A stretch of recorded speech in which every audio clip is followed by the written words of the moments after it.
काय संबंध राहिला का गाव गेली का आमची आज जय कुमार गोरे या वेळेला पडणार आहे.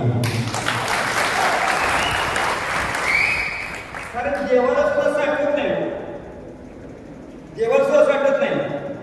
किती आणले का लका परवा 2 माणसं मारली, गाडीचा नंबर 100 माझ्याकडून नाही.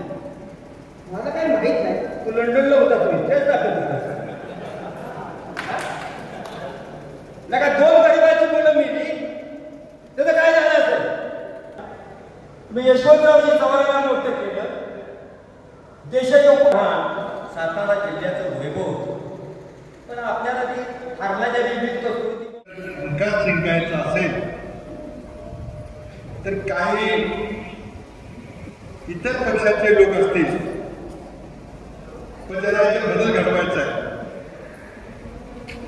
जे काही माझ्या हातात झालं, मी इथे नेतृत्व वाढायला मदत केली, त्याचा गुन्हेगार मी आहे मान्य करतो. जे काही माझ्या हातात झालं, मी इथे नेतृत्व वाढायला मदत केली, त्याचा गुन्हेगार मी आहे मान्य करतो. जे काही माझ्या हातात झालं, मी इथे नेतृत्व वाढायला मदत केली, त्याचा गुन्हेगार मी आहे मान्य करतो.